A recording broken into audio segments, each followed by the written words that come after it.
So happy to be here. Yeah. Once again, every time it's like a surprise to me. I'm still here. Here we She's go. still here. We're all very surprised. And of course, I'm Erica Cobb. We're actually on Instagram Live right now. So shout out to all my people on Instagram. Trying to get them over here to YouTube because we want to have a conversation. We have a few things that are going on. But first, I want to get all of you on board because Sunday, June 9th, at Clayton Hotel and Members Club in Cherry Creek here in Denver, we have Karamo Brown for my second live podcast event. And this is going to be super dope. So grab your tickets. The link is in my bio on Instagram, or you can go on Eventbrite where you can purchase your tickets. Just a little heads up because you fancy bougie people are buying up all the VIP seats. Ooh. And that, of course, includes a bottle of your wine or spirit and VIP seating. So those are going a lot faster than GA. So get on it, go to the link. We're going to include the link in our comment section on YouTube Live. If you follow me on social media, you can just go to my bio and click the link and purchase your tickets.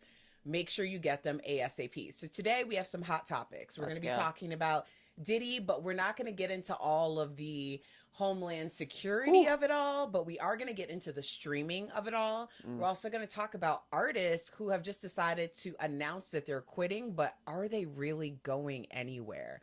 And finally, we have Summer House Martha's Vineyard, which of course we covered last week. Let's discuss. Let's go. Okay, did you see any of the comments from Summer House Martha's Vineyard? Because we did a live reaction. We actually got a screener, so we saw it before you guys saw it. We posted our live reaction. Did you see any of the comments? I didn't see the comments. Well, Preston commented. Oh, snap. What? Amir commented. What? Bria commented. Uh-oh. Yeah, so we had a lot of people from the cast who commented. And also, I had some side conversations with a lot of the cast members. Okay, quick flex. Who said that they were going to come on our show. What? Yes. Yeah. Poppin'. Yeah, we are super Let's poppin'. go. Absolutely. You have anything to add before we start this? No, let's roll. Let's get right into it. All right, Let's we're do gonna it. roll. We're Let's gonna go. roll. Oh wait, a little side note.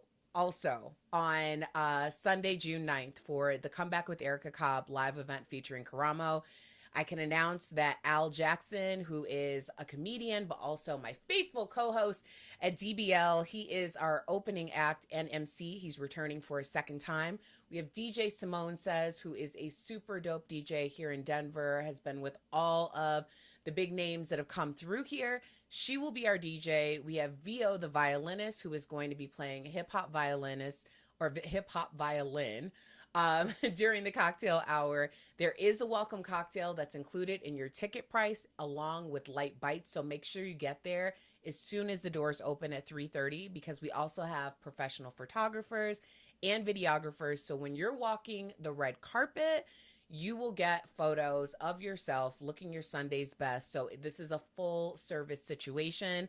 So make sure you grab your tickets. All right. So let's get to Diddy. Ooh. So as we all know, Diddy was obviously raided by Homeland Security. Yeah. The allegations are sex trafficking. We're not going to get into the inner workings of that, but it appears that Diddy's streams have been down and radio airplay has dropped 88%. And that's since Cassie filed the lawsuit against him. So the question is Diddy being treated fairly by fans when he hasn't actually been convicted or even arrested for anything at this point? He's a free man. I mean, the thing about being a fan is we have a decision of what we want to listen to. And if we feel like you're not backing something that we believe in, or you're doing something that directly goes against what we believe in, or what we are just against the law as well, then we have the option to say, hey, I no longer want to support this. I don't really feel comfortable doing it. So, I mean, we've seen fans go both ways with this. So we're going to support this person because we feel like they're being misproperly treated, blah, blah, blah. So they start supporting harder. And it's fascinating. We're seeing the complete opposite with Diddy, where everyone's kind of being like, no. We're just gonna not even put ourselves in that discussion. I think it also has a lot to do with a lot of artists in the past that have been in these types of situations, and now it's like, how do I backtrack off that? Before it was 10 toes down, now we're all kind of like, ooh, with time, we've learned a little bit more about these situations, and maybe we're not going to just speak up. So I'm proud of a lot of people being like, I'm going to sit back on this one for a bit until we know all the details. But instead of, like, coming down hard and being like, I don't know, I feel like we're railroading this man, blah, blah, Yeah. blah. Nah, I'm going to sit back and just see what happens. But until then, I'm not going to support you one way or another. Yeah, obviously we've had a lot of situations like this, unfortunately, in our community. And, I've gotten backlash because of my stance on the Bill Cosby situation or my stance on R. Kelly. And this is what it comes down to for me, because obviously both of those people have been convicted. Obviously, there's a situation happening with the Bill Cosby situation, but not even to get into the weeds with that. I just think taking race, taking culture out of this, people really have to be mindful about how they treat other people. I Yeah. do believe in karma. I believe that for every action, there's an equal and opposite reaction. And the more egregious and the more of a commodity that you make a human being, the more karma that's going to be visited onto you. I don't know. I wasn't in the room for any of these situations. Of course, I've heard personal stories, I've heard through the grapevine, I've heard a lot of things, but that doesn't necessarily make it fact. I'm just putting it out there because I'm trying to be diplomatic about this conversation. I find it there to be a special place in hell for anyone who uses any type of resource, nefarious purpose, any type of drug or alcohol in order to make someone comply with their wishes. There are so many people out there who are sexually liberated and feeling like they are down to do whatever y'all want to do as consenting adults. So the idea of anyone being having their autonomy taken away from them in order to take advantage of them is particularly egregious to me, and I do think that those people should burn in hell. So however this goes down, I'm just thinking as a fan, and of course, like, I've been in radio for over 20 years. Of course, I have like every single, Diddy, I had R. Kelly, everybody, right? Mm. But when I listen to this music, is it something that I want to erase from my catalog? Is it something that I change the station if I'm listening to the radio on? Those are the things that we have to ask ourselves. And by virtue of the fact that his streams have dropped 88% or the plays have dropped 88%, I think people are making those decisions in very Yeah. real time. Again, pause Instagram Live. Thank y'all for joining us. We are on YouTube Live right now. Come back with Erica Cobb. Join us over on the chat so that we can actually have a conversation with you. But thank you so much for joining us. And I'm going to sign off on Instagram Live, and I'll see you over on YouTube. Bye. All right, YouTube. It's just you and I and Ebonie. And also, shout out to Gina Tai for coming over from Instagram so quickly. Appreciate you. Yes, Gina, we appreciate you. Who else we got going on over there? We have I'll build up. There's a very high up celebrity in here that, just said hi. Yeah. But before I get to that, shout out to Bobby Girl. And Hey. Paris Atkins. Appreciate you. Hey, Paris. And can you believe this? Because I heard he's performing on June 9th before Karamo. I'm sorry. It's not Al Jackson. It's Al Johnson. My bad.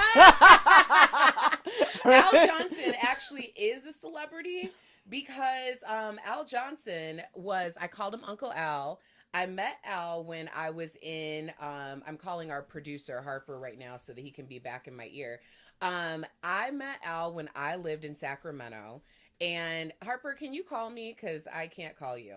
I met Al when I lived in Sacramento. Al was my Uber driver for the entire time that I lived there. He is an amazing, amazing man, family man. Love and appreciate Al so very much. Al actually picked me up every single day before work at I think it was 5 a.m. or 4:55. So Al, I love you. Thank you for joining us.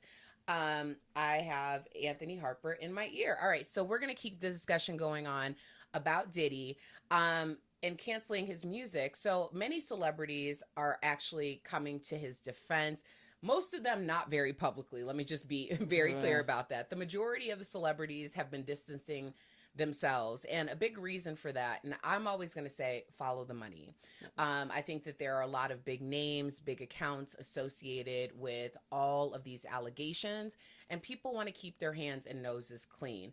But one celebrity in particular is fellow producer, Love and Hip Hop reality star Stevie J, is coming to his defense. Now, let me just be very clear. Be very clear, please. I do not know Stevie J from a can of paint, okay? Oh, I know Stevie J. Let's You go. do know Stevie J? Let's go. Let's Okay, go. well, I'm going to come from the I do not know Stevie J from a can of paint.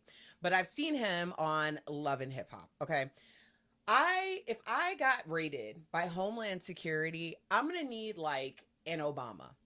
I'm going to need a LeBron James. If y'all haven't seen my recent Instagram post about me coming out of anesthesia, and my first thought was to talk about how great LeBron James was, I'm going to need someone who has had a very clean record and high levels of moral turpitude to have my back. But in this case, I think Diddy is just appreciative for public support. So what's your thoughts? I love and hip hop. Okay. So I have a very deep history of loving hip hop Atlanta. And out of all people that I would just never want to see on my side, if I'm ever in court and they walk in through the door as my character witness, Stevie J would be number one. Like, there is nothing, that would be the last person I want to come in and be like, Ebonie's a good person. Might as well just lock me up. Like, I'm going to sit here and be like, oh yeah, I'm guilty. I'm big guilty. Like, I think right now, no one's really trying to stand 10 toes down for Diddy, which is understandable. No one's trying to put their own situation in a situation. But I think also, like, Stevie J ain't got nothing to lose. Like, Right. Realistically, what's Stevie J have to lose? You have literally the creepiest dude, like, trying to come in and say, oh, y'all trying to play him, blah, blah, blah. And, like, in reality, no one's thinking about you, Stevie. Okay?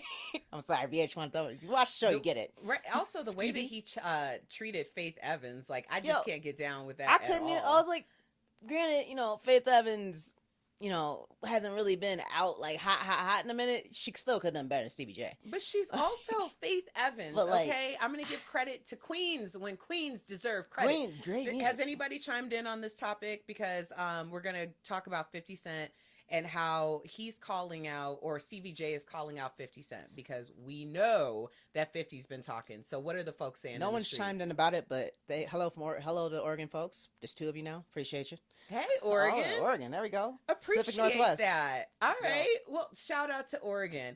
Well, if y'all have been following this story, you know the 50 Cent trolls everybody. Some people deserve it. Some people don't. I don't agree with everything that he posts, but he has been on... 50 Cent has been on Diddy. Now, 50 Cent, in his defense, has been on Diddy since before Homeland Security ever came out. He's been alluding and straight out saying things about... He was on a panel one time and he said, no, when we hang out, when I hang out, we have drinks, but no one has to put anything in it. Oh, yeah. Like, there's been so many different dog whistles on this Diddy situation. But Stevie J has called out 50 Cent and called him an Uncle Tom for shaming another black man and being a part of his downfall. How do you feel about that? I honestly just feel like Stevie J is here for the press, and that someone's finally reporting on him for the first time in a long time. That's about news that's not about him being in trouble. Mm-hmm. I don't understand why you're here, sir. Like, I don't know exactly what your role is. I don't know. I understood that you were popping in the 90s. You were in the studio with Diddy. But honestly, when was the last time Diddy called you? Before all this happened, honestly, I'm really curious. When was the last time Diddy called you? Because there has been no relationship there in quite some time. And now magically you're popping up in his defense, which is fascinating. But also, why are you going after 50 Cent? Like, he's just now coming after Diddy. Like, he's been doing this since they had the whole little fiasco with the baby mama and all that stuff. So, like, it makes no sense to hear this. And I'm still very confused of Stevie J. Why are you here? Why are you in the club? Well, like, what bothers me about the idea of, one, calling a man an Uncle Tom for not supporting another black man who is under allegations for basically, I mean, if anything,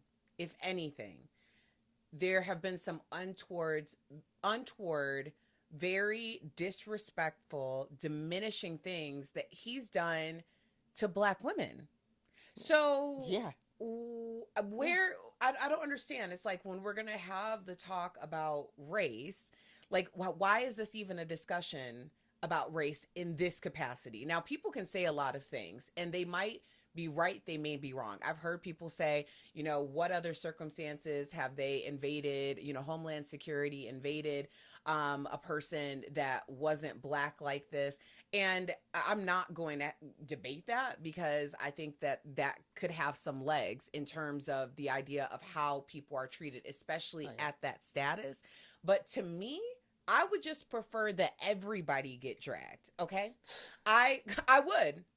If you have done the things that are being accused, I would prefer that everybody gets publicly dragged, because you've used your power and your privilege in order to silence and violate people for so long. And again, this is a karma situation in terms of the justice situation, and I just want justice to be served on anyone who's a monster in these streets. That's true. That's true. So yeah, chime in at any point I if we have any comments on the chat.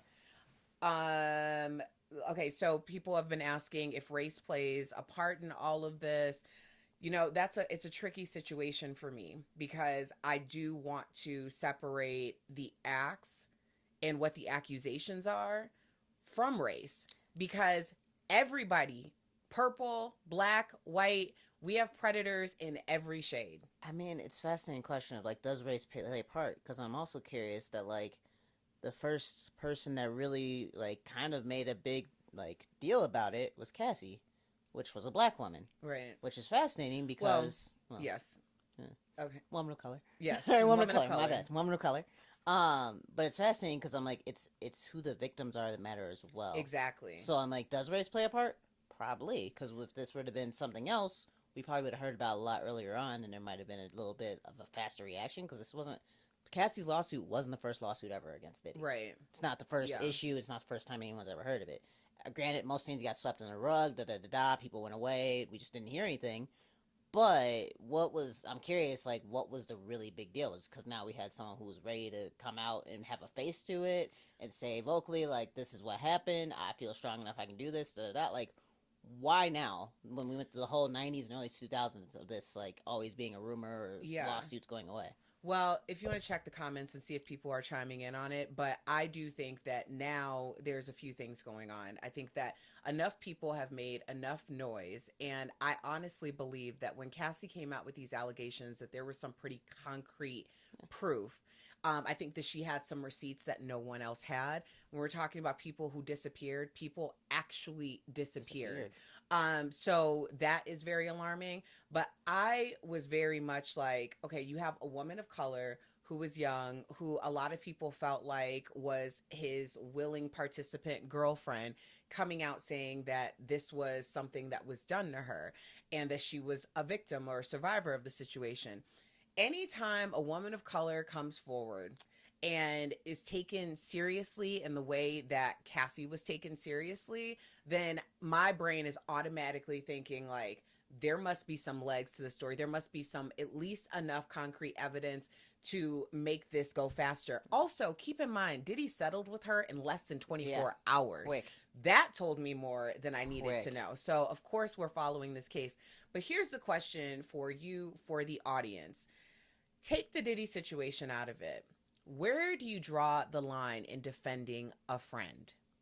Can you defend a friend who has been accused of all of these egregious allegations? Where is your line for the defense of a friend? Ooh. Yeah, I think once it's like pretty credibly out there, I gotta draw that line. Mm-hmm. Yeah, because I feel like I can't trust you. That's a safety issue. Like, Yeah. I can't have you around my family. I can't have you around my friends. Like, I can't bring you around. Like, I think it is. Like, when I feel like they've crossed the line, then I have to, like, I have to cut it off at that point. Yeah. And it's a harsh reality, but in reality, like, I can't be a supporter of it. You're, like, if you're accused and it's seeming pretty credible and it's coming up constantly, then there's something going on in your life that you need to figure out, but I can't be there for you for it. Like, I had to really create that distance because now you're creating issues in my life. I mean, I would agree with that. I think when you are a harm to others, And that doesn't even necessarily have to be a physical harm. It could be an emotional harm, a financial harm. When you have nefarious things going on Yeah. and you aren't considering the well-being of other people, then I can't consider you. Yeah. Also, I'll take it a step further because I am 43. I've had a lot of different variations of friendships. And I will say that there is something now, because I've had such a diverse array of experiences, that it's an energy thing for me. Like, if I'm feeling like this is not like something has happened, even if the same thing doesn't happen, but I'm getting the same feelings about you over and over, it's almost like your ancestral intuition to be like, I need to create distance and space from this person. And if that makes you a bad person, I would rather be a bad person in the eyes of someone that I'm getting bad vibes about than end up in a situation where, because if you're willing to take yourself down, you're definitely willing Yeah. to take me down. Yeah. And I no, You we're don't not care doing about that. yourself enough. Like in the situation you put yourself in, that you're not going to care about me. Yeah. So like, why am I putting myself out here for someone who doesn't even care? Well, I mean, I think also when you think about celebrities, sometimes people will say they have to navigate differently, but I don't think so. I think that celebrities have to navigate even more like aware and a little bit more precisely because they have such an amplification of platform.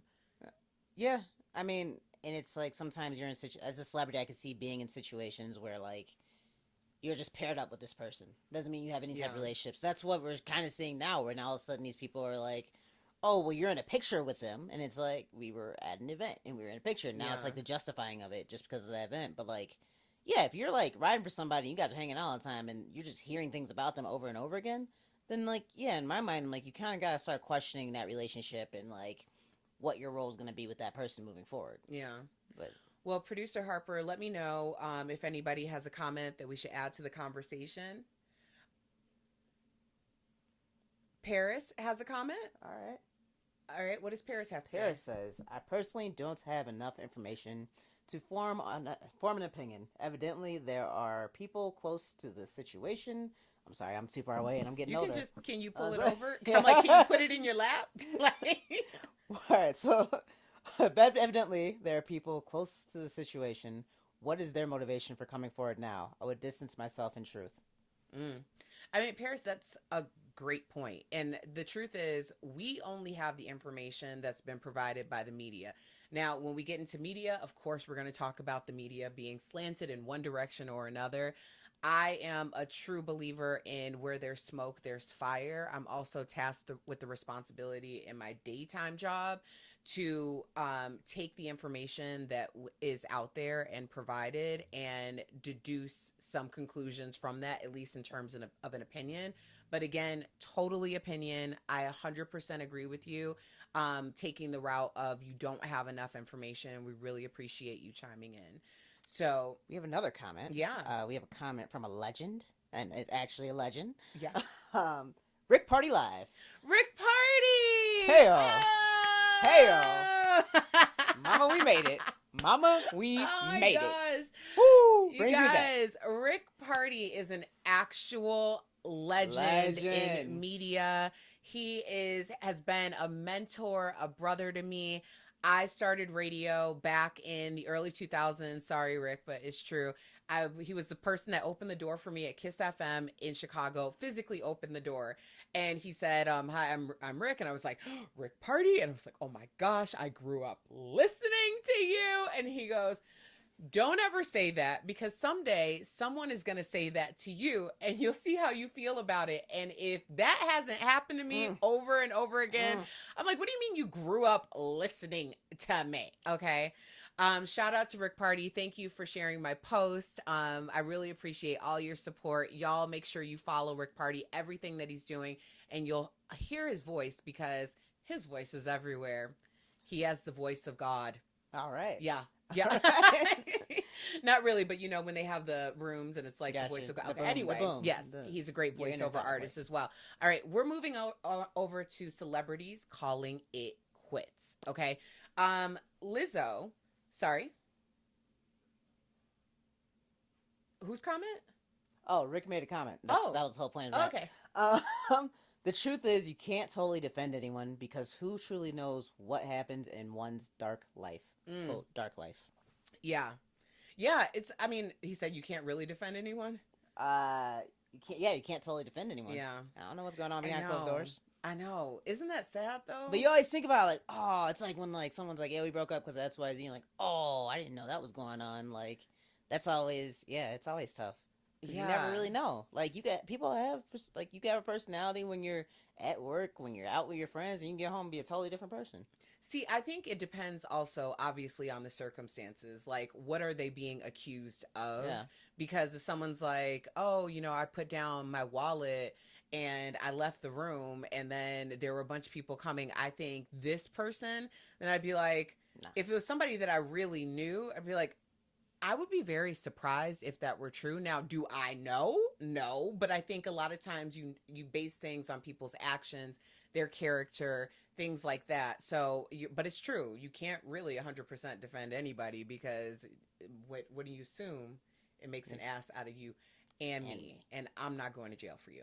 Okay, thank you, Rick, for chiming in. Y'all can continue to chime in on the YouTube live comments. Anthony Harper, our producer, we call him Harper. He is putting in the comment section the link to buy tickets to Come Back with Erica Cobb live event on June 9th. So y'all check that out. So we're going to talk about Lizzo because Let's she go. is the latest celebrity to quote unquote call it quits. Okay. Now she has since clarified that she wasn't really quitting the music industry. She was quitting letting negative energy affect her. And then she went on to say that she hopes that the people who are her fans and are following her can do the same thing. Now, I think when she said, I quit, she really meant like it's time for me to step away. And somebody in the record label was like, you need to clean this up. Yeah, yeah. Like it's not that easy. It's not Exactly. that easy to step away right now. Yeah. But if you think about it, I mean, we have Jay-Z talked about like quitting, Lil Wayne, Andre 3000, Nicki Minaj. Yeah. I think that a lot of times when people, even if you're not in the music industry or entertainment industry, when you're like, I've had enough, I quit, it's because you're tired, Yeah. you're overworked, you're mentally exhausted. Absolutely. And I think a lot of people have just made like sweeping declarations that they quit. Absolutely. I think we look at this as like, oh, we have jobs. Like I have a job I go to every day. And I'd be lying if I didn't think about quitting, like Yeah. because I'm burnt out. But I could never imagine doing an album, finishing up the album, getting it all set, doing promo for the album, doing a tour for the album. Didn't having to deal with everyone's criticisms once I do the album. It's a lot of physical and emotional work to go through all that, and that can be a whole year and a half that you're traveling, you're doing promo, you're just talking to people, you're doing so much, and you have to hear people's feedback, and everyone's Yeah. asking you questions. And Lord forbid something happens in the middle of that in your personal life. Now all of Yeah. a sudden you have to answer questions about that when you weren't even really prepared for all these things to happen. So I can see getting back home one day after all this is done and it's kind of died down and sitting down and being like, I want to just watch TV all day. I've made enough money. I'm good. Like Yeah. I could see that, but also I could see like getting the itch again. But it's hard. Like I said about athletes too. It's hard. It's you have to train yourself to go through that, and it's not just doing the action. It's also dealing with people. Yeah. Like that's draining. Like oh, let's say you do one bad show. Now you have to deal with criticism. Oh, she's gonna show up late. Oh, she's gonna do this. Oh, she said she's like walked her way through it. She didn't really sing. Blah blah blah. Over time, like for Lizzo, I get it. Lizzo hasn't said anything in a lot. Like Lizzo's been pretty quiet, and yet Mhm. people are still taking shots at her for no reason, like just Right. because of her size. Like after a while, you do have to kind of sit there and be like, you know what, I don't need this. Like I You don't know, have to I deal with think this. it's particularly difficult now because people who are in the public eye also have to deal with in real time criticism Yeah. via social media. Yeah. And it is incredibly unfair because there's no filter to that. But it's also a situation where we have just grown in terms of technology. And it's like, to whom much is given, much is required, because this has also been an outlet for people to promote. It's been an outlet for people to go independent and not have to be, you know, not have to be a part of these major conglomerates that are basically telling you what to do, what your inspirations should be. So it's opened up so many opportunities for so many people, different revenue streams, but it also comes with constant trolling. And becomes like a question to me, because the way that I've kind of navigated this in my world, which is not anything compared to a Lizzo's world. But when I first started on my daytime talk show, we had a very slow rollout. I do believe in startups and slow rollouts. But we weren't getting a ton of feedback. And most of it was positive, because we are a broadcast show. A lot of our viewers are a little older. And I would just get a lot of really sweet aunties, like, who were like, baby, I'm proud of you. And I was like, thank you, auntie. Like, I really appreciated that. And then all of a sudden, my clip started going viral. So it wasn't even people who had seen the show, who knew anything about me. They're just seeing like 30, 60 seconds of something that I've said on something that's a super hot trending topic. And then all of a sudden, out of nowhere, I'm getting like blasted with like, Yo. she nappy, she ugly, Yo. she dark, she don't know what she's talking about, she this, she like, and I was like, ooh, what just happened? I nearly quit being your sister because it was too much for me. I was like, one post when I had social media, it went viral, and I was like, you know what? I don't need social media. Oh my gosh. Deleted everything. Oh my It was like, because I remember being like, oh snap, like somebody else shared it, and I'm like, oh, that's my sister. And like, I was about to be like, oh, that's my, oh, what? Why? The comment section. What does that have to do with what she just said? Yeah. Like, what are you doing? What? Sir, go outside and touch some grass. It ain't that real. Like, why are you so upset right now? Like, I'm so confused. And then it was like, then I realized, I'm like, I can't ever read a comment section of any clip you go viral in, because then I'm going to sit there and be like, who are you? Let me go ahead and click your profile. Yeah. Let me tell you about how ugly you are. Like, I can do this too. I can stay and not touch grass either.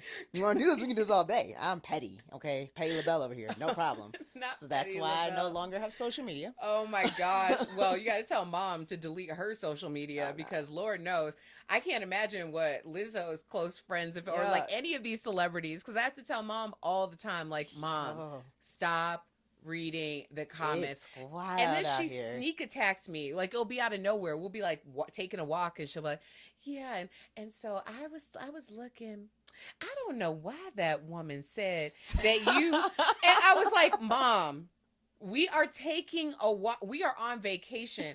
I don't need to know what some random woman had to say about me on a comment section of an account that wasn't even mine. You're just going around social media trying to find me, and now you're all engrossed in what people are saying about me, only to hurt your feelings. And now you want to like talk it out with me? This is not therapy, mom. I am not going to do it. So I actually hired a social media team for that purpose, because they weed out so much of the negative comments that I'll receive. And then I'm only talking to the people who are there because they want to engage with me. And it's not even that I weed out negative comments. If you disagree, then you disagree. And I 1,000,000%, I can handle a disagreement. We can have a conversation. If it's even that serious, if it's respectful. I will never block somebody because they don't agree with me. I think disagreements or difference of opinions are the spice of life. But if you call me out of my name and you get out of pocket, it's an immediate block. If that's the best thing that you have going on that day is that I blocked you, well, I'm about to make your day, okay? So Wow. that was my tangent. All right. Wow. But here's the question. When you are a fan of an artist, or an artist of any kind, and you've been rocking with them, maybe you feel like, hey, before you even blew up, I know you have a lot of people that you follow and you've been with them day one, and all of a sudden they come on, they're like, I'm not going to do this anymore. I quit. Do you feel like that's disrespectful to their fan base? I don't. I feel like, for me, especially music, I feel like it's like you've given me a gift every single time. So I shouldn't expect gifts from you all the time. And like sometimes, like, if you're not feeling it anymore and you want to quit, then I don't want you to put out something that you don't love. Yeah. Like, just because you felt the need to, or you felt like you had to because your fans needed it. Like, I feel like we all connect with music for a certain reason, and there's something going on in your life that we can resonate with, and that's going on, and like, you're like, yes, this album to me is what I listen to, and I just need to get out of my feelings, or da da da da. But there's a reason why we listen to certain songs or certain albums. So if an artist wants to stick around because they feel like quitting is bad for the fans, I prefer you just step out and say, hey, I've given you my heart, this is what I can do. I want to go on to other ventures. I want to go do something else. I think Andre 3000, he retired from rapping, but then dropped this amazing flute album. Mm-hmm. Like, just an amazing album that like I'll play whenever I'm just wanting to be in a really relaxed mood.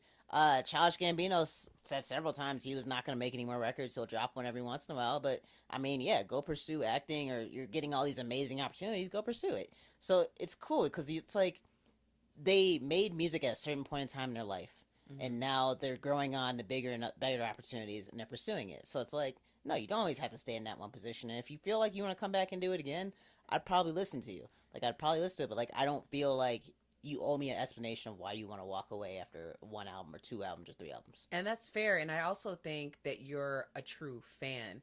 I'm going to tell the story about something that I'll never forget from an artist, but check out the comment section, see if we have anybody, management team or promotions team or someone who's telling you, we need you to do something that great again.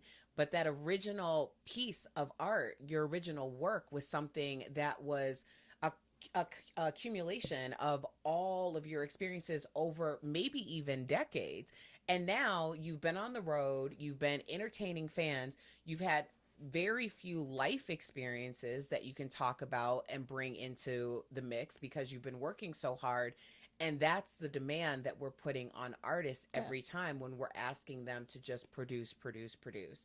So I think we should keep that in mind as fans. I think that everybody needs a little bit of a breather. And I agree with you. If your favorite artist needs some time, let them set themselves up for a comeback. I mean, I'm just saying, it's hard to make Miseducation Lauryn Hill twice. I mean, Okay, come on. like I I mean, mean, she could walk away after that. That was it. I Like, that's a perfect album. Like, what else do you want? She can Mhm. show up late to concerts all she wants. Like, yo, she made a perfect album. Yeah, she Sorry, did. She did. Absolutely. unpopular opinion, but it's the truth. Yeah. Anybody else commenting on that? No comments on the artist. Okay. Susie Needles says she can identify with family members going viral. It's not for the faint of heart. Agreed. Oh, let's Agreed. hear more about that, Susie Needles. Yeah, we could have a whole conversation about just waking up to somebody in your life being completely. Remember the first time you went viral? And I was like, Oh, and I called you, and I was like, all you had to do was oh. stay off this one site. Yeah, so I went viral in like 2018. It was the first time. I didn't even know. This is how disconnected I was from everything. Yeah. So I get to work. It was the first time. It was the first time the show had gone viral. And I get to work and I get kind of like pulled into a side room, which I thought was super suspect. Like, what is going on? And they're like, just so you know, a clip of you went viral. And again, 2018, like it was a long time ago. Not that long ago, but it was a long time ago. And I don't think I understood what was happening. So I go, oh, that's cool. And I just continued on with my day. And then I started hearing all of these things like, yeah, you know, that clip went viral and viral. Like it was like this very like, pss, pss, pss. And I was like, yeah, I heard that. Oh, that's nice. I'm like, I'm sure they'll be good for the show. 2 days later, I go on to Facebook and I was like, oh my God. Like, it had like 1.5 million views and dissertations. Yeah. Dissertations. And I went from like, oh, that's really nice for the show to like, what? So many feelings. So many feelings. But by the way, I was right. And most of y'all, you know who y'all are, supported me, and I appreciate it. All right, what else we got? Well, Anthony Baldwin said, not the dissertations. We don't know him. We don't know him. Thank you for chiming in, Anthony. Y'all continue to chime in. We are going to move on to Summer House Martha's Vineyard. For those of y'all who have been checking out the YouTube videos. So here's the deal. My YouTube has been around since 2016 when I first started my brand.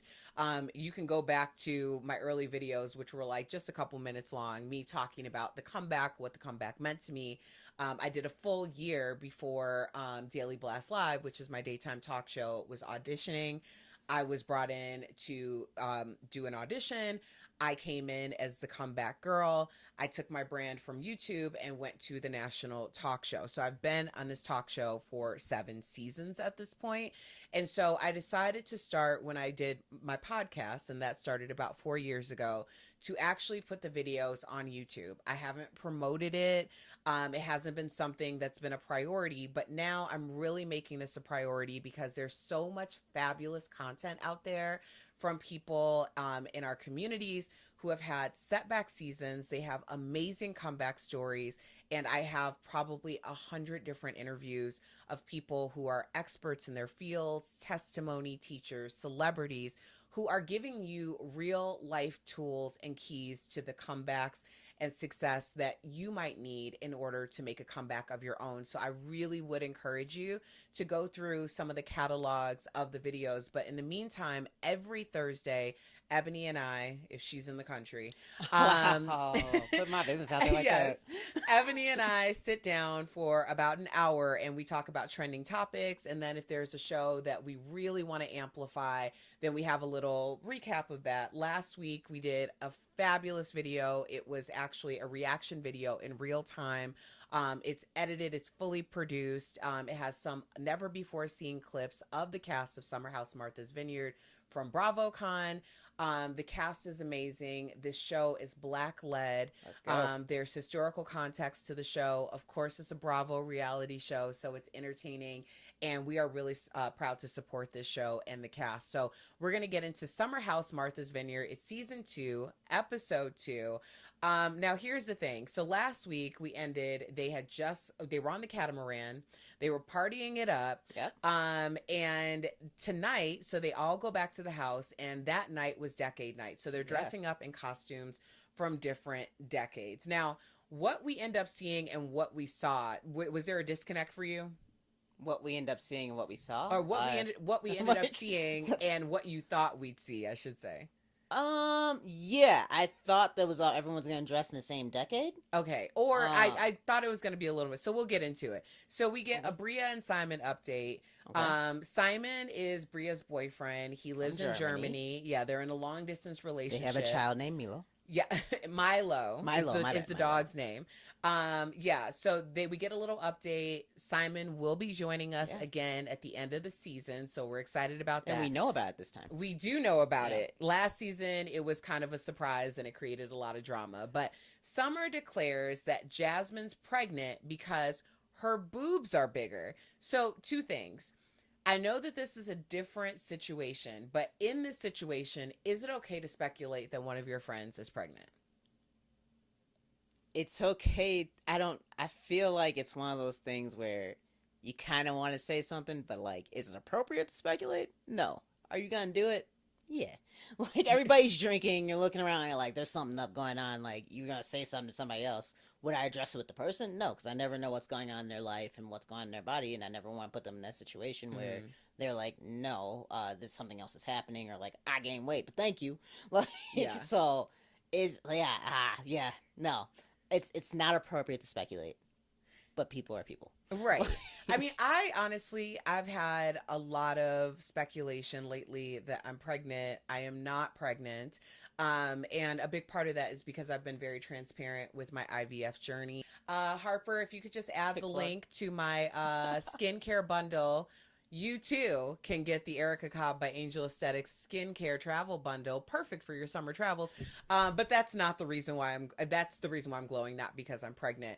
But this comment from Bria, and y'all chime in, let us know if you're listening or watching Summer House Martha's Vineyard.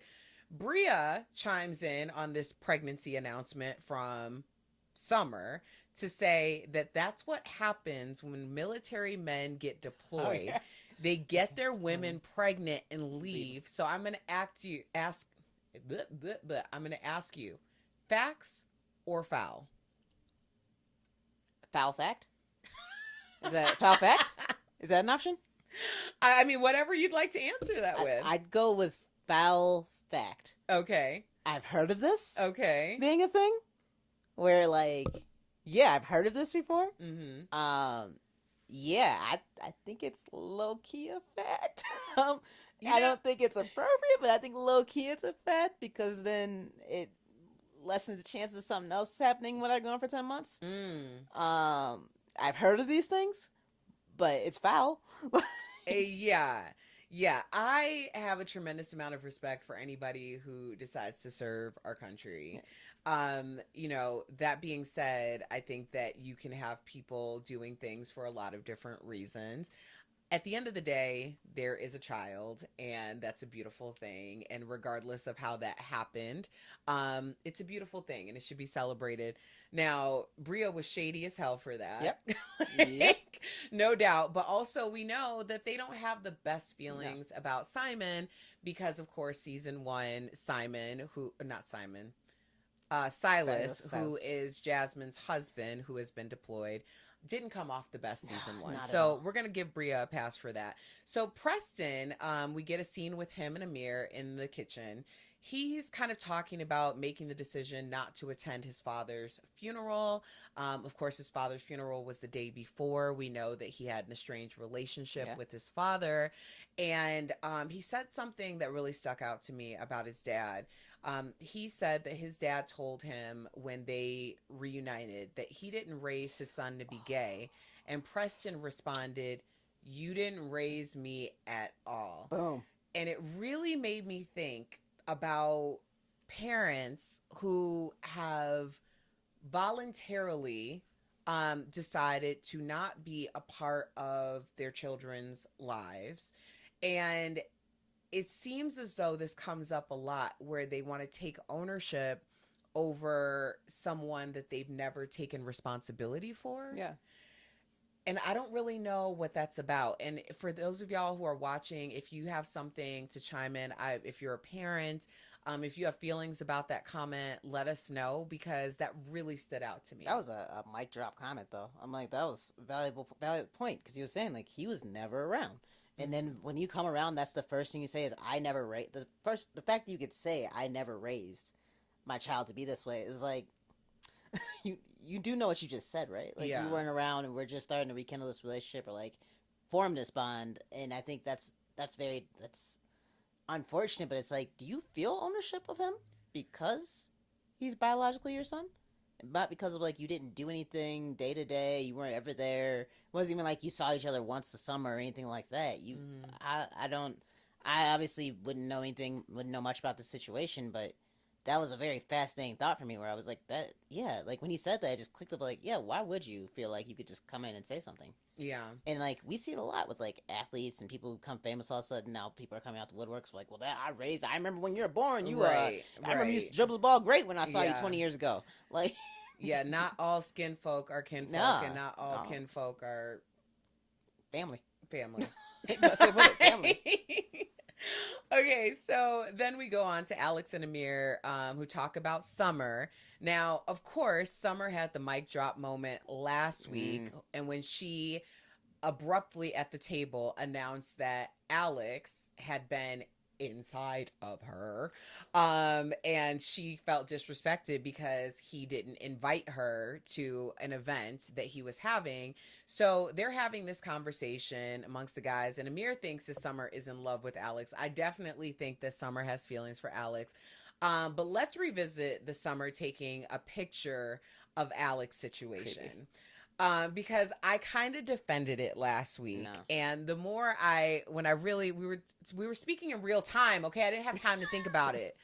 I do have trust issues with people who I'm hanging out with you, and I'm very much like, I don't post a lot of private things on social media. Like, I go out and I do a lot of things with friends and family, but maybe less than 5% of that gets posted.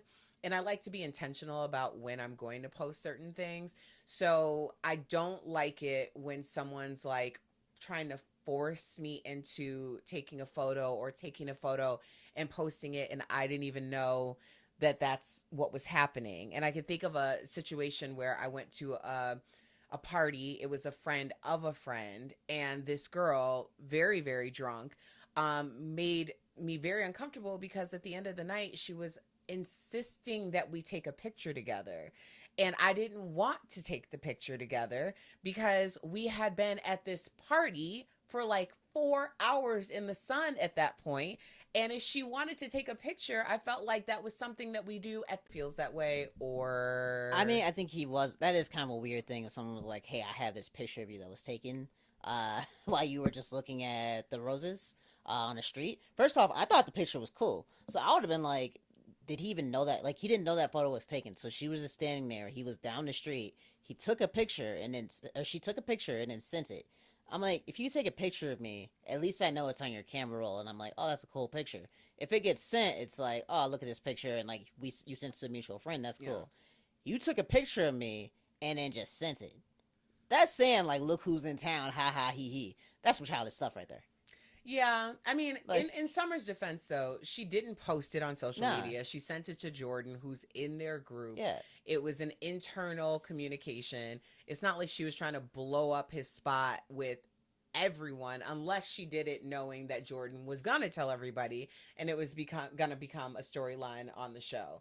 But I also think that girlfriends do that. I mean, it would have been different if he was in bed, sleeping, and she took a picture. But it happened. I don't know if it's a true indictment, but I can appreciate where Alex is coming from, which will probably be the first and last time that I say that all season. So Amir says that his girlfriend. Now, here's the thing. Do we have a picture of Amir and Natalie, his girlfriend? I'm starting to call Natalie Girl Natalie. Okay. Um, girl Natalie. Girl Natalie. Like the game, Girl Melody. You remember Darwin and Melody, Girl Melody? I have no idea what you're Oh talking my about. gosh, you're way too Oh, young. Darl. Oh, the game, the TV show. Yes, Yeah, yeah. yes, Come on, yes. come on now. Okay, so Amir, every time he talks about his girlfriend, he's always talking about how she's going to threaten harm or harm him in some way. And I really don't feel like he's doing her any favors. I have no idea why. Well, I probably do have an idea why. But there, when he was like, "Hey, babe, what should I eat?" and she hit back with, "Oh, did you send this to the right person?" I was like, "Oh my god, oh my god." In my mind, I don't know what trauma trigger that just hit, but I was like, I was like, I might have to talk about this in therapy because that was just so like, what? I'm just trying to ask you a question. Why are you jumping to the fact that I'm asking someone else what's eating? Like, well, that just came out of nowhere because we were talking. I'm hungry. I got that. I could sense the trauma. I could sense it coming to building up in me right now. It just got me. It just triggered me. I don't know. It was like, whoa, what else would I be doing right now? Yeah. Like, now I gotta go call you and, like, be on FaceTime. Make sure you know nobody's here. It's just me. I was just asking you. And that's exactly what happened. I was like, get out of that, homie. Get out of that now. Get out of that. Oh, God, no. It's scary. It I mean, happens. Yeah. What trips me out about that is I'm not going to act like I have been above that my entire dating life, okay? Not like that, because honestly, I was married before. I've always been in long-term relationships, and I've very seldom had any like true trust issues. But I have been in college. I was the I would get crazy. Not like what people are happening now, but just like, oh my God, are you going out without me? And why wouldn't you want to take me? And why can't I go? I mean, when I was like 20, 21 years old, and I'm assuming that she's probably closer to that age than my age at 43. But girl, when you really need to be like that much of a thorough person, and not in the crazy way, it's like, you don't have anything with this man. Y'all dating. I mean, it's been a year, but y'all dating. Like, if that's the way you're going to act now and he's accepting that and normalizing that behavior, I shudder to think what's going to happen in 5 years, because you can't start out like that. It's super early. It's like honeymoon season, okay? Oh, yeah. But that's Amir's whole thing. It's girlfriend, girlfriend, girlfriend. So we get a little backstory on Noelle, who I also call the young Giselle Bryant. She has that whole Giselle Bryant thing happening from Real Housewives of Potomac, just physically, because I know that Giselle is going through some things right now. Y'all have some feelings about her. I'm just going to stay off Twitter because, Lord, the fandom is crazy. But she talked about how she was shy as a kid. She loved to dress up. So they're talking about Decade Night. Now, Noelle, I thought that you were really going to bring it. All of those examples of her dressing up throughout the years, and she put on a crochet crop top and some pants for 70s night. I mean, She had to pack for the rest of the trip. I, You know? I mean, everybody was mailing it in. We had 3 different 70s people. Summer was Peace, Love, and Devil's Lettuce. Then we had Nick. Okay, that got me. When it was like Arthur Ashe and nobody knew who Arthur Ashe Come was. Come on. Seriously? We need a run back of Black History Month. You're on Martha's Vineyard and you don't know who Arthur Ashe is. Did you just not try it all? Like, I'm just disappointed. Like, this is me. This is my disappointment. I'm not even hurt. I'm disappointed. This is what made not knowing who Arthur Ashe was even more egregious. If you can even think that it could be more egregious. No, I don't. They had just introduced Preston, who is representing 1990s. He is Tupac in Juice, and he says, if you haven't seen Juice and you're black, I don't trust you. And 2 beats later, Nick comes out as Arthur Ashe, and they're asking, who? Siri? Oh, Lord. I was like, did I turn my... They have to ask who Arthur Ashe was? This is the reason why critical race theory is so important. We cannot let our education be diminished and erase Black history. Arthur Ashe, of all people. Okay? I mean, that's like not knowing who Rosa Parks is. I mean, honestly, the contributions are vast. Okay? So Preston wins this. But in your opinion, who should have won? Amir for dressing like Nick. Dressing like Nick. Yeah. For dressing like Nick. Because I'm like, I appreciate the fact that Nick did do Arthur Ashe. But Nick also was like, I can do anybody. Like, in the outfits that I wear, I could be a barbershop quartet. Yeah. Like, he could have been anyone. Even 1950s barbershop quartet. Yeah. Like, he really had all the clothes there already. Speaking of the 1950s, Jasmine had the nerve to show up as a 1950s housewife. Yeah. Child, it's too early for irony. Mailed it in. Too early for irony. But you did look super cute, sis. You really did. I mean, she looked adorable, but I was like, oh no. So we move on. Amir asks Alex who the worst dresser in the group is. But Summer, who was not asked, pipes in to throw Shanice under the bus and says that Shanice was the worst dress. Was that necessary? First off, how can you give it Shanice? Shanice never wears clothes. I was like, you could have justified that and been like, she's the worst dressed because she's never dressed. Like, but you just came out throwing shade for no reason. You didn't have to do it. You just threw a dart. I'm like, that could have been a very easy answer. Like, Shanice, you're always naked. Like, she could have. Like, that was it. That's a very, like, cut and dry moment. But now, yeah. But she said it felt dark. Like, it felt pointed. It was unnecessary. Why would you say that? So then Shanice comes in and she's told what happened. And now Shanice says, well, let me get this right. She says she's the worst dressed because she's the realest and the rest of y'all wear fake-ish. Did you notice how no one defended themselves against the allegation that they wear fake designer? Nah, Preston was like, yeah, I wear fake. Like, Preston flat out said it. I was like, you're a real one for that, Preston. You see, Preston, he's just raising up here. It's like my number one. He's like, yeah, I always wear fake. Oh my God. I'm fake.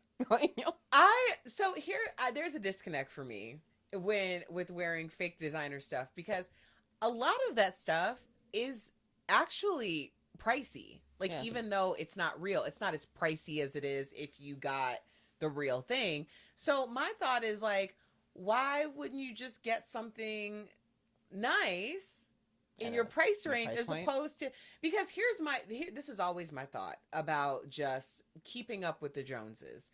My theory on keeping up with the Joneses in general, and this is in my 43 years of age, okay?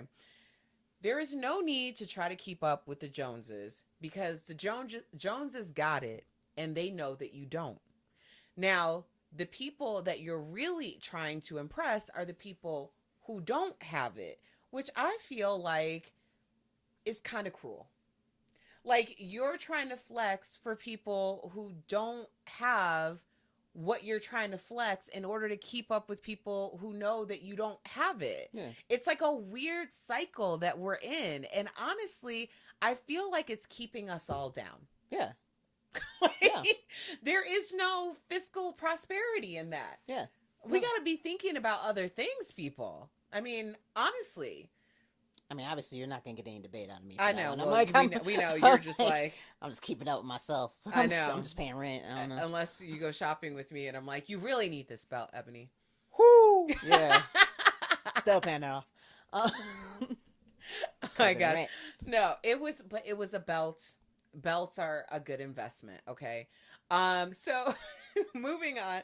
So we find out that Shanice lost her job. So the fact that Shanice lost her job, and that's super cruel, because I can think of employers, this has happened to me before, where they have you relocate on something that is not stable, and it's very expensive to relocate. And then in a matter of a few months or whatever, you find yourself without a job and likely no severance. So she's in a real financial hardship situation.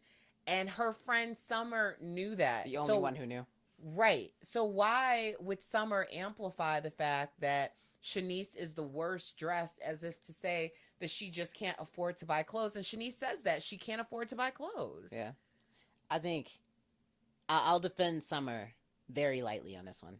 I think in the moment she was trying to say something that's kind of funny. She didn't think through how deep that was going to go. I don't think she really, like, it was 11 o'clock at night. They've been drinking. Shanice literally just went to go get shots. Like, when she made that comment. And, like, I don't think Summer thought through how deep that was going to cut. And how deep it was going to cut coming from her. I think she thought she was going to make an off-the-cuff comment and it was going to go away and da-da-da. But, like, there was more to that. And as a friend, you should have been a little bit more aware of that. Yeah. And I agree with that. I felt the same way because we've all said something in the moment, especially when we've had some cocktails or, you know, we're kikiing, we think we're being funny or whatever. And you, like, hit below the belt and someone makes it known to you that you hit below the belt. And then you're like, my first instinct is like, oh, crap. Like, I'm really sorry. I'm a real piece of crap for that. Like, you know, that's not what my intention was, but obviously it impacted you this way. I want to apologize, like, sincerely, but that's not what Summer did. No. Summer went into the truth booth the next day when she was sober, and she doubled down on toes down. Double down. They are your op. Like, I have you ever had that happen? No, I don't let people in. I'm not really a fan. I'm just letting people in my world. So you've been finally vetted by the time you get in. So now if you get me, you hurt me, we gonna fight. Yeah. But also what Shanice said later was like, she's jealous of me when she realized I was talking to guys that were like high caliber. She was like, I could never do that. I don't understand how you could talk to these guys that are just so like high profile people and blah, blah, blah. And I was like, oh, you were waiting to kind of drop that line on her. Like to be like, oh, you're jealous because you can't get the people I'm with. I'm like, now y'all just kind of her. Like to be like, oh, you're jealous because you can't get the people I'm with. I'm like, now y'all just going kind of back and forth on it. But like, are y'all even friends? No, they're not friends. Like, are y'all like, were y'all ever friends, or were y'all just like acquaintances that got close and you hang out and you run in the same circles, but like the closeness you thought you had on both sides, it wasn't there. I think they tried to be show friends, but now they're showing us that that's not the case right now. Someone needs to come on top of this, and it's like, I'm gonna step over you to get where I need to go. Is anybody chiming in on the friends turning to ops conversation? Because I can definitely riff on that one. No friends to ops. Yeah. So, yeah, I think there's a few signs that a person that you consider a friend or closer to you is actually an op. And one of them isn't... Sorry, Harper, yes? Yeah, Anthony made a comment about Amir and some cats. No need to comment on that one. What did he say? Amir is whipped with the cat emoji. Yeah, well, Amir, he obviously, he was even talking about his girlfriend at BravoCon. I'm happy that he's in love, but also y'all need to be aware because this feels a little toxic. So here are a few ways that you can know that your friend is actually your op. And this one isn't super obvious. When they start mimicking everything that you do. Now they say that what is it? Not mimicking, like I'm having a brain fart, y'all. Flattery. The sincerest form of flattery is copying, or what is it? What's the quote? What's the quote? What's the sincerest form of flattery? What is sincere? What is it? Emulation or something. Yeah, something like emulation is the sincerest. Wow. Say it again. Imitation. There we go. It's all right. We're getting Thank there. you, Harper. We're getting there. Imitation is the sincerest form of flattery. But the truth is, a lot of times people are imitating you in order to overtake you. So, what I mean by that, if you've ever had a situation or where you've heard that old wives' tale about the snake, and the person had a pet snake, and all of a sudden the snake stopped eating, and the owner would sleep next to the snake every day and couldn't figure out why the snake stopped eating, but the snake would continue to stretch. And finally, someone said they are stretching to you in order to eat you or to swallow you whole. So you have to be careful about people who are like, you change your hair, they change their hair. You wear a certain type of style, all of a sudden now they wear that same type of style. Your friends become their friends. Like, imitation being the sincerest form of flattery is also one of the biggest indication that your friend is actually an op. The more you know, okay? So we're moving on because now we have Jordan, and this is a very serious topic. Jordan talks to her dad. She's talking about a hair company collaboration that she wants to do, and she tells us that she is on a journey with alopecia and hair loss. That she actually had really bad reactions from something that was put in her hair during a photo shoot. We see photos of her scalp. She's lost a lot of her hair. Yeah. What did you think of Jordan's transparency? I mean, it was admirable. Like, that's definitely a tough thing to share. And like, as a black woman, your identity has a lot to do around your hair. So to be on this show and to kind of had to bring this out and say, hey, this is what's going on. She hasn't done it to the whole house yet, but it was admirable, and it was definitely like nice to kind of hear her story about it, and just why she wants to work with this company was for educational purposes. Yeah. For other women who might be suffering the same thing. So that was, I thought it was great to hear, but definitely you could tell that like it's taking a toll on her. Of course. I mean, I actually got very emotional about this because, you know, when you are in the public eye in this way, there is a whole nother level of scrutiny on the situation. And you want to feel confident. You want to know going into situations that, you know, you're going to look a certain way. And when I say look a certain way, it's not that you're beautiful or not beautiful or, you know, anything like that. It's the idea that when you are a public figure, you don't want to have to be thinking about what's happening here, because unless you're a model where you still don't want to be thinking about what's happening here because you have a job to show off the clothes. So if you have to think about what's happening aesthetically, then it always makes you a little bit less effective at executing the job that you're brought in to do. So I really did feel her on a personal level, just being a woman in general, being a black woman, but also being a public figure. And I really commend her for being so transparent and showing pictures and being honest with her journey, because I know that she's helping a lot of people. So we are with you, Jordan, and you are beautiful no matter what. So we get to a less serious topic. If you're with a group and you're on vacation and someone says either the gym or brunch, which one are you choosing? Depends what we did the night before. It really does matter. Depends what we did the night before. If the night before we were out and I'm not really going to get up and really get this workout in and get it cracking, I'm going to brunch. Yeah. If I got a good night's sleep, I'm going to the gym. Let's keep this going. Like, I've already knocked out one night of being a good person. Being a good person. Let's make it a good morning of being a good person. Hey. At all times. Well, I was not surprised that Summer, Jordan, and Preston were the brunch crew, and the rest of them decided to go to the gym. But so they had a few things because, of course, they're having brunch. And they talked about Nick being a handsy drunk.